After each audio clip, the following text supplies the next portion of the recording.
بلکہ اوروں کو بھی ترغیب دلانی ہے، یہ بھی ہماری ذمہ داریوں میں سے ہے۔ اور سورۃ المعون میں فرمایا ارأیت الذی یکذب بالدین فذلک الذی یدع الیتیم ولا یحض علی طعام المسکین، کیا تم نے اس شخص کو دیکھا جو جزا کو جھٹلاتا ہے، یعنی آخرت کو، قیامت کے دن کو، جو بدلہ ملے گا یوم الدین کو، یہی تو ہے جو یتیم کو دھکے دیتا ہے اور مسکین کو کھانا کھلانے کی ترغیب نہیں دیتا۔ یعنی مسکین کے کھانے کی ترغیب دینا، دوسروں کو اس نیک کام میں شریک کرنا، یہ ہماری ذمہ داری بنتی ہے۔ ابو درداء رضی اللہ عنہ اپنی بیوی کو مساکین کی وجہ سے زیادہ شوربہ بنانے کی ترغیب دیتے تھے۔ وہ کہتے تھے کہ ہم نے ایمان لانے کے ساتھ آدھی زنجیر اتار پھینکی ہے، یعنی جہنم کی زنجیر آدھی اتار پھینکی ہے، کیا ہم باقی کی آدھی بھی نہ اتار پھینکیں؟ اور یہ بات انہوں نے اسی آیت سے اخذ کی کہ ایمان کے ساتھ وہ آدھی زنجیر اتار دی، اور دوسری یہ ہے کہ یتیم اور مسکین کا خیال رکھنا اور ان کو کھانا کھلانا۔ تو یہ ہمارے روزمرہ کے جو ہم نیک کام کرتے ہیں، نماز، قرآن کی تلاوت، تعلیم، درس و تدریس، اور اس کے علاوہ باقی کام، ان میں یہ کام جو ہے کھانا کھلانے والا، اس کو بھی ہم اپنی لسٹ میں شامل کر لیں۔ اگر ممکن ہو تو روزمرہ کے کاموں میں کچھ نہ کچھ شامل کر لیں، ورنہ الحمدللہ الہدیٰ نے یہ پلیٹ فارم اسی لیے مہیا کیا ہے کہ اگر ہمارے اپنے پاس وقت نہیں ہے، موقع نہیں ہے، ہمیں طریقہ نہیں آتا، ہم سب تک نہیں پہنچ سکتے، تو پھر ہم سب اپنے پیسے ایک جگہ جمع کریں اور وہاں سے راشن خریدا جائے، وہاں سے طعام مسکین کی پلاننگ کی جائے اور ضرورت مندوں تک پہنچا جائے۔ تو اس میں بہت سے لوگوں کے لیے سہولت ہو جاتی ہے، خاص طور پر وہ لوگ جو ملک سے باہر رہتے ہیں اور وہ اپنے ارد گرد کوئی ایسے مساکین نہیں پاتے، تو وہ مالی طور پر مدد کر کے اس کام میں شریک ہو سکتے ہیں۔ اور پھر یہ ہے کہ اس کام کے لیے خصوصاً یعنی سال بھر بھی راشن کی ڈسٹریبیوشن کسی نہ کسی شکل میں ہوتی رہتی ہے، پکا ہوا کھانا کھلانے کے علاوہ، لیکن خصوصاً رمضان میں کیوں کھانا کھلانے کا بندوبست کیا جائے؟ اس لیے کہ سبھی لوگ روزہ رکھتے ہیں بحیثیت مسلمان کے، تو عموماً یہ ہوتا ہے کہ افطار پارٹیاں ہوتی ہیں، جو تو کھاتے پیتے لوگ ہیں وہ مل کے اور زیادہ اسراف شروع کر دیتے ہیں، اور زیادہ کھانا بننے لگتا ہے گھروں میں، عام روٹین سے زیادہ مزے مزے کے کھانے بنتے ہیں، اور پھر وہ دوسروں کو بھی کھلائے جاتے ہیں، لیکن مساکین پھر محروم رہ جاتے ہیں، خصوصاً وہ جو دور دراز کے گاؤں میں، گوٹھوں میں، ڈیروں میں، ایسی جگہوں پہ رہتے ہیں جہاں عام لوگ نہ پہنچتے ہیں، کیونکہ شہر کے بھی جو امیر لوگ ہیں وہ غریب لوگوں کو دیتے ہیں تو اس شہر کے اندر کی کچی بستیوں تک پہنچ جاتے ہیں، لیکن شہر سے باہر دور دراز کے علاقے، تو الہدیٰ کا مقصد کیا ہے کہ ہم ایسی جگہوں پر پہنچیں جہاں عام لوگ نہیں پہنچتے، اور ایسے ضرورت مندوں کو پہچانے کہ جو سفید پوش ہوتے ہیں اور ان کو عام لوگ نہیں پہچانتے، لیکن ان کے قریبی ساتھی اور قریب میں رہنے والے لوگ ان کی ضرورت کو سمجھتے ہیں۔ تو بطور خاص رمضان میں جب وہ روزے سے ہیں اور ان کا بھی دل چاہتا ہے کہ کوئی ایسی چیز کھائیں کہ جس سے وہ اگلے روزے کے لیے طاقت پائیں، تو ان کے لیے انتظام کرنا بھی ضروری ہے۔ رسول اللہ صلی اللہ علیہ وسلم نے فرمایا جس نے روزے دار کا روزہ افطار کرایا اسے ان روزے داروں کے برابر ثواب ملے گا، لیکن ان کے ثواب میں کچھ کمی نہیں ہوگی۔ تو یہ افطار بھی ہے اور سحور کے لیے بھی، یعنی جب ہم رمضان راشن دے دیتے ہیں تو اس میں صرف افطاری کا سامان نہیں ہوتا، وہ سحری میں بھی استعمال ہوتا ہے۔ رسول اللہ صلی اللہ علیہ وسلم جو تھے وہ دوسروں کو سحری میں شریک کرتے تھے۔ ارباز بن ساریہ کہتے ہیں کہ رسول اللہ صلی اللہ علیہ وسلم نے مجھے رمضان میں سحری کے لیے بلایا اور فرمایا آؤ مبارک کھانا کھا لو۔ تو آپ کا یہ جو رمضان راشن دینا ہے یہ ایک طرح سے ایک بابرکت کام بھی ہے۔ بہت سے سلف صالحین جب روزہ رکھتے تھے تو اپنی افطاری کے کھانے میں دوسروں کو ساتھ کھلانے کو ترجیح دیتے تھے۔ ان میں سے خصوصاً حضرت عبداللہ بن عمر، داؤد طائی، مالک بن دینار اور احمد بن حنبل کا ذکر ملتا ہے۔ ابن عمر یتیموں اور مساکین کے ساتھ روزہ افطار کرتے تھے۔ اگر ابن عمر کو یہ علم ہو جاتا کہ ان کے گھر والوں نے ان کو مساکین اور یتیموں سے دور ہٹا دیا ہے تو اس رات وہ افطاری نہ کھاتے، یعنی روزہ تو کھول لیتے لیکن وہ پھر کھانا نہیں کھاتے تھے، یعنی اتنا زیادہ وہ احساس کرتے تھے۔ اور گھر والوں کے ساتھ یہ معاملہ اس لیے تاکہ اس چیز کو وہ بھی اہمیت دیں۔ اور پھر یہ ہے کہ اکیلے افطار کی بجائے لوگوں کے ساتھ مل کر افطار کرنا جو ہے وہ زیادہ افضل ہوتا ہے۔ ابو سوار ادبی کہتے ہیں کہ بنو عدی کے کچھ لوگ مسجد میں نماز پڑھتے تھے، ان میں سے کسی ایک نے کبھی اکیلے اس طرح افطاری نہیں کی کہ وہ کھانے پر اکیلے ہوں۔ اگر ان کو کوئی کھانے والا ساتھ مل جاتا تو وہ کھا لیتے، ورنہ وہ اپنا کھانا مسجد کی طرف لے جاتے تو وہ لوگوں کے ساتھ کھاتے اور لوگ ان کے ساتھ کھاتے۔ اس لیے آپ دیکھیں مساجد کے اندر افطاری کا انتظام ہوتا ہے، لوگ اپنے پیسے اکٹھے کر لیتے ہیں، یا پھر ایک دن ایک شخص پورے مہینے کے لیے لوگ اپنا اپنا دن لکھوا دیتے ہیں اور اس دن کی افطاری کے پیسے وہ جمع کراتے ہیں۔ لوگ اپنے اپنے کاموں سے، جاب سے واپس آتے ہیں اور مساجد کے اندر افطار بھی ہوتی ہے، کوئی لیکچر بھی ہو جاتا ہے، اور اس کے ساتھ یہ کہ پھر نماز بھی ہو جاتی ہے، کیونکہ کھانا کھایا ہوتا ہے تو پھر بعد میں کچھ وقفے کے بعد تراویح شروع ہو جاتی ہے تو تراویح بھی پڑھ لیتے ہیں۔ تو اس طرح خواتین کو بھی تراویح پڑھنے کا موقع مل جاتا ہے، مرد حضرات کو بھی، اور بچے بھی مساجد کو دیکھ لیتے ہیں، یعنی اس میں کئی ایک خیر کے کام شامل ہو جاتے ہیں۔ پھر اسی طرح کچھ سلف صالحین تو ایسے تھے جو خود روزہ رکھتے اور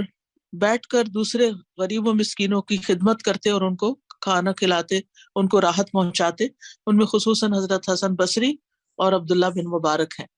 اور ویسے بھی دیکھیں تو کھانے کھلانے کا اجر ہے کسی بھی شکل میں، چاہے کھجور ہو، فروٹ ہو، دودھ ہو، چاول روٹی ہو، یا آٹا راشن ہو، کوئی بھی چیز ہو، یعنی جو کھانے کی چیز ہے۔ ابن عمر کہتے ہیں کہ ایک آدمی نبی صلی اللہ علیہ وسلم کے پاس آیا اور کہا، اے اللہ کے رسول، کون سے لوگ اللہ کو زیادہ محبوب ہیں اور کون سے اعمال اللہ کو زیادہ پسند ہیں؟ تو رسول اللہ صلی اللہ علیہ وسلم نے فرمایا، وہ لوگ اللہ تعالیٰ کو زیادہ محبوب ہیں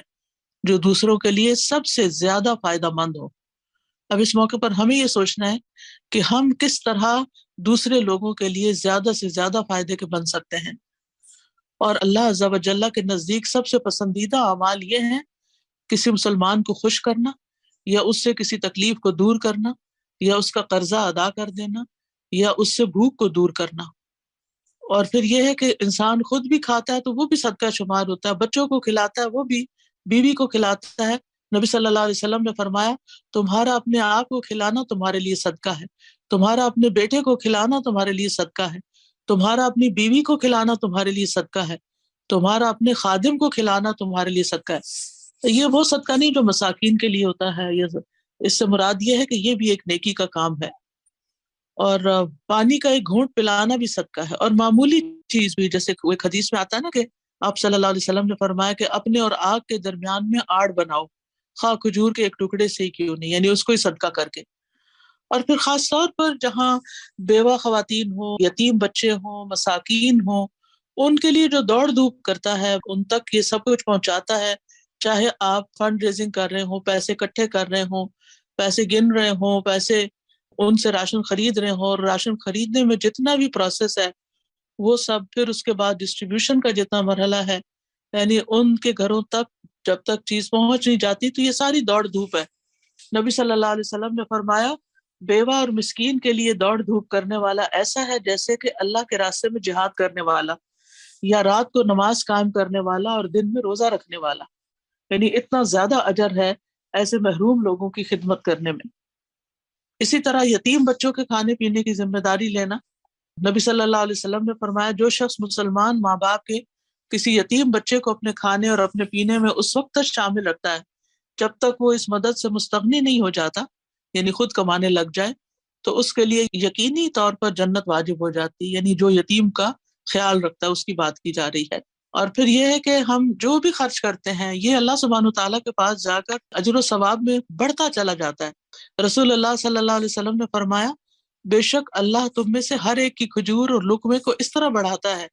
جیسے تم میں سے کوئی آدمی اپنے گھوڑے کے بچھیرے کو بڑھاتا ہے، یہاں تک کہ وہ احد پہاڑ کے برابر ہو جاتا ہے۔ یعنی چاہے کھانے کا ایک لقمہ ہو یا کھجور ہو، وہ ہم اللہ کے راستے میں دے دیتے ہیں تو اللہ کے ہاں احد پہاڑ جتنا وہ یعنی اجر و ثواب جمع ہو جاتا ہے۔ اور ویسے بھی قیامت کے دن آپ دیکھیں کہ ہر شخص اپنے صدقے کے سائے میں ہوگا، یہاں تک کہ لوگوں کے درمیان فیصلہ ہو جائے۔ ابو الخیر کے بارے میں آتا ہے کہ کوئی دن ایسا نہیں جانے دیتے تھے جس میں کوئی چیز، خواہ میٹھی روٹی یا پیاز یا اسی طرح کی کوئی نہ کوئی چیز صدقہ نہ کرتے، یعنی کچھ نہ کچھ وہ روزانہ ضرور دیتے تھے۔ اسی طرح نبی صلی اللہ علیہ وسلم سے پوچھا گیا کہ کوئی ایسی چیز بتا دیں جس سے جنت لازم ہو جائے، تو آپ نے فرمایا، حسن کلام اور کھانا کھلانے کو لازم پکڑو۔ اور اب یہ ہے کہ یہ بات تو اچھی طرح واضح ہو گئی ہے کہ ہمیں یہ کام کرنا ہے اور کیوں کرنا ہے۔ یہ تو کیوں کا جواب ہے کہ اللہ کی رضا کے لیے کرنا ہے، اپنی عاقبت سنوارنے کے لیے کرنا ہے، اور کس کے لیے کرنا ہے وہ بھی ان حدیث سے واضح ہو گیا ہے۔ اب یہ ہے کہ کیسے کرنا ہے۔ ایک تو یہ ہے کہ آپ اپنے انڈیویجول لیول پر، انفرادی طور پر، اپنے گھروں میں، اپنے آس پاس محلے میں، اپنے نیبرز میں، اپنے قریبی کسی بستی میں ضرورت مندوں کو دیکھیں، وہاں پر آپ اس چیز کو پہنچائیں۔ دوسرا یہ ہے کہ وہ لوگ جو آپ کے قریب نہیں ہیں، دور ہیں، وہ آپ تک نہیں پہنچ سکتے، آپ خود ان تک نہیں پہنچ سکتے، تو ان کے لیے بھی راشن کا انتظام کریں۔ اور اسی مقصد کے لیے الہدا کے پلیٹ فارم پر رمضان راشن کا اہتمام کیا جاتا ہے، اور ایسے لوگ جو مستحق ہیں، جس فقراء ہیں، محتاج ہیں، ان تک پھر یہ راشن پہنچایا جاتا ہے۔ اس کے لیے ایک تو یہ ہے کہ آپ کھانے پینے کی چیزیں لا کر اکٹھی کر دیں، اور پھر کوئی ٹیم بیٹھے ان کو سارٹ آؤٹ کرے، اور پھر وہ اٹھائے اور پھر ٹرانسپورٹ کرے اور لے جائے، تو یہ بہت مشکل کام ہے۔ اور دوسرا یہ ہے کہ آپ پیسے جمع کروائیں، اور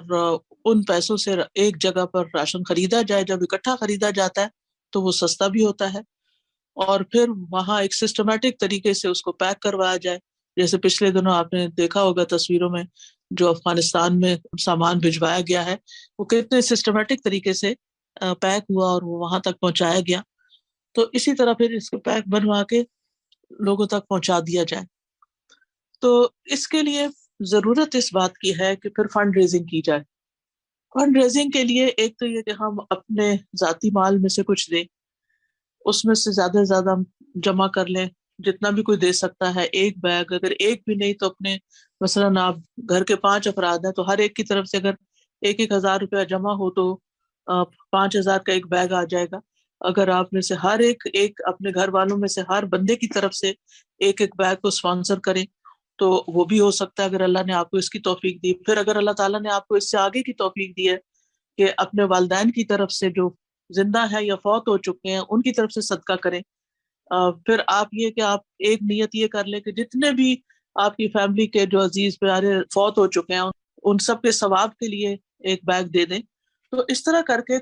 یعنی کہ اگر ہر فیملی خود بھی اور پھر اپنے رشتہ داروں کو بھی موٹیویٹ کر کے بہت ایک ڈگنیفائڈ وے میں، بہت اچھے طریقے سے، کیونکہ دوسروں کو بھی تلقین کرنا اور ان کو بھی ابھارنا ضروری ہے۔ تو انشاءاللہ جب آپ یہ کام کریں گے تو اللہ سبحانہ تعالیٰ آپ کو اس کی جزا دے گا۔ اللہ تعالیٰ آپ سب کو جزائے خیر عطا کرے اور ہمارے اس کام میں برکت ڈالے، اور حقیقت میں جو مستحق لوگ ہیں ان تک ہم پہنچ سکیں۔ السلام علیکم ورحمۃ اللہ وبرکاتہ۔ سبحانک اللہم وبحمدک، اشہد ان لا الہ الا انت، استغفرک واتوب الیک۔